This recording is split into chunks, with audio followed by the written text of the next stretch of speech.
Physics is, if you're using the principles of physics, the laws of motion, Newton's laws of motion, you're going to hit the ball with less effort.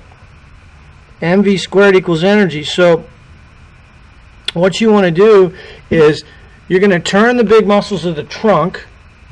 You're going to maintain your triangle until the shaft gets parallel to the ground. Once the shaft gets parallel to the ground to this point, you want to maximize your swing radius.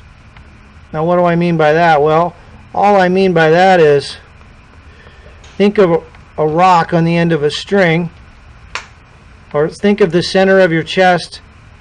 You want to maximize your swing radius, keeping your arms relatively straight. Now as we cock the wrists here, the one thing that's critically important, again, and this is neglected, often neglected, is you don't want a lot of side-to-side motion. You don't want a lot of up and down motion. So your head shouldn't be going up and down, and it shouldn't be going right and left.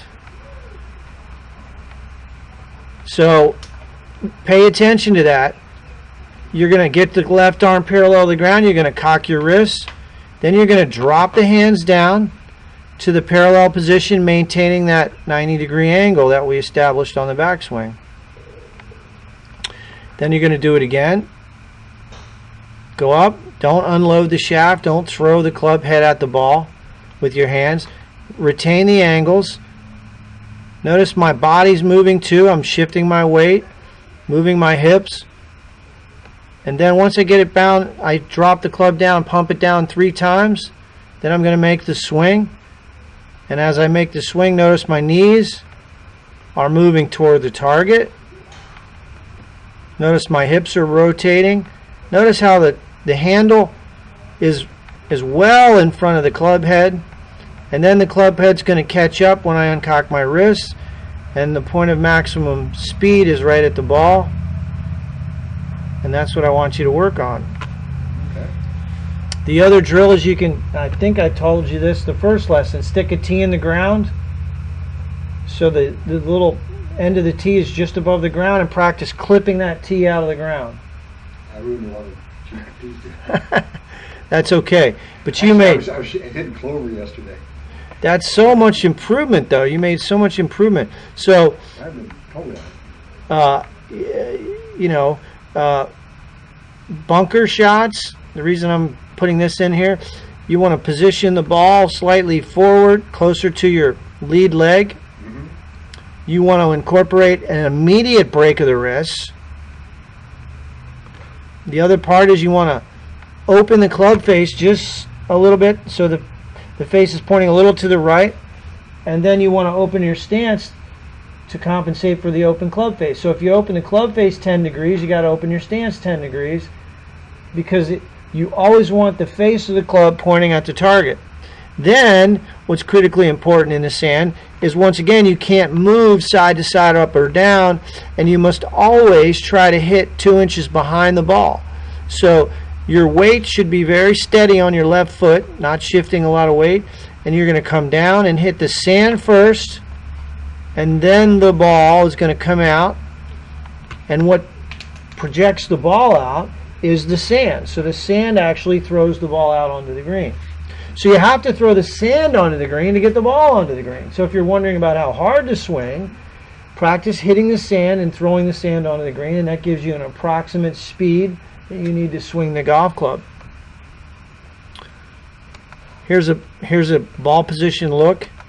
So getting back to this idea of hinging, here's a golf pro playing that he's using a driver, and you can see how his ball position is well forward, it's off the front foot. Now as he turns back, he's going to get to this parallel position with the shaft, and now, and this is pretty much characteristic of all golfers, the right arm is going to bend and the wrists are going to start to hinge. He's going to turn back to the top, and now as he starts down, the first thing that moves, he's going to push off the ground. He pushes, his feet push into the ground. He shifts the hips and rotates the hips first, then the trunk. Notice how he sustained the angles in the wrists. Now the shaft is back to parallel, and you can see he's retained the wrist cock. Now the wrists are going to start to uncock, and you can see the shaft is actually bending. That's quite a prominent bend in the shaft. That shows you he's got a lot of speed.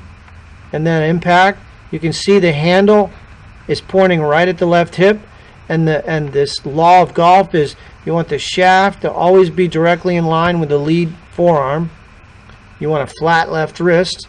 Then he's going to have tremendous extension through the ball. There's the triangle, retaining his triangle. Notice all the power he's generated through the rotational force of his body there.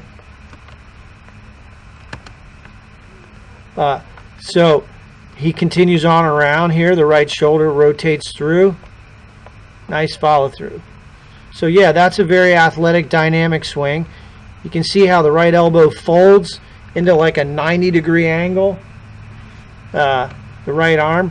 And then as you do this in super slow motion, you can see his lower body's already started before he even finishes the backswing. That's called co-activation.